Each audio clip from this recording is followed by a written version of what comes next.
अपने पूरे लाइफ में आपने कभी ना कभी किसी के मुंह से ये तो जरूर सुना होगा कि उसका केस कोर्ट में पिछले 15 साल से 20 साल से 25 साल से चल रहा हो।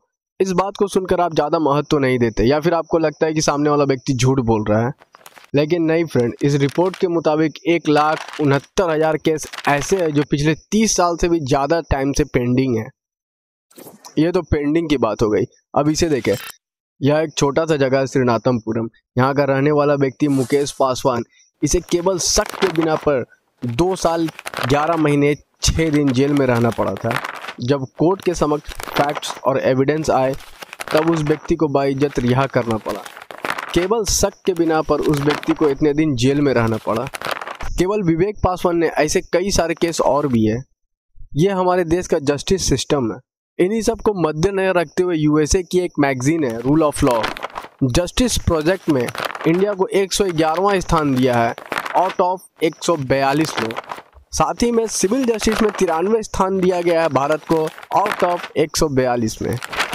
भारत में अभी फिलहाल सिविल और क्रिमिनल दोनों केसेस मिला के 4,30,00,000 केस ऐसे हैं जो अभी फिलहाल पेंडिंग में है। सबसे पहले मैं आपको बता दूं सिविल और क्रिमिनल ये दोनों अलग अलग केसेस क्या होते हैं। सिविल जिसे हम हिंदी में दीवानी मामले कहते हैं और क्रिमिनल जिसे हम हिंदी में फौजदारी मामले कहते हैं। बेसिकली सिविल मामले में प्रॉपर्टी, जमीन, पैसा, लोन, बिजनेस, ट्रांसपोर्ट, लेन देन ऐसे मामले आते हैं।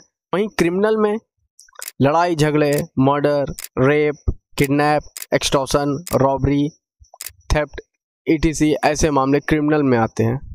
इन सभी पेंडिंग मामलों में एक खास बात यह भी है कि लगभग 50% प्लेंटिफ खुद गवर्नमेंट है और इन सारे पेंडिंग केसों का इनका 66% सिविल केसेस है, जिसमें से कि अधिकतर भूमि से जुड़े मामले हैं। अकॉर्डिंग टू नीति आयोग इन सारे पेंडिंग मामलों को क्लियर करने में 324 वर्ष का समय लग सकता है। उसके बाद नए केसेस फिर से पेंडिंग रखा जाएंगे। हर साल लगभग 4,47,00,000 नए केसेस फाइल होते हैं कोर्ट में। इन सभी पेंडिंग केसों को देख के मन में एक ख्याल उठता है कि इतने सारे पेंडिंग केसेस क्यों हैं भारत में। तो इसका जवाब है भारी मात्रा में रिक्त स्थान।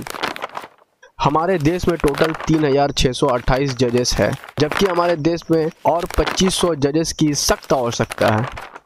इस रिपोर्ट के मुताबिक हमारे देश में 15 लाख एडवोकेट है, जो कि पूरी तरह से सच नहीं है। इसमें 50% लॉयर ही ऐसे हैं जो कि कोर्ट अटेंड करते हैं और केस लड़ते हैं। बाकी 50% कुछ प्राइवेट सेक्टर में है, कुछ अपना बिजनेस कर रहे हैं या फिर कुछ लॉयर अलग जॉब कर रहे हैं, और कुछ बचे हुए लॉयर जो कि कोर्ट अटेंड तो करते हैं लेकिन वो कोर्ट के अंदर का काम नहीं करते, वो बाहर के छोटे मोटे काम करते हैं। ऐसे देखा जाए तो एडवोकेट की भी कमी है भारत में। अब इस पोस्ट को ध्यान से देखिए। प्रति 1 लाख व्यक्ति में किस राज्य में कितने पुलिसकर्मी तैनात है वो इस पोस्ट में दर्शाया गया है।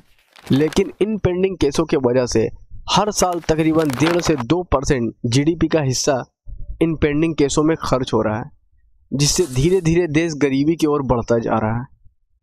आई होप गाइस वीडियो आपको पसंद आई होगी। वीडियो अगर आपको पसंद आई होगी तो हमारी वीडियो को लाइक कर लें। आपका कोई सवाल हो तो कमेंट करके जरूर पूछें और इसी तरह की वीडियो देखने के लिए हमारे चैनल को सब्सक्राइब कर लें। Thank you for watching guys, thank you so much.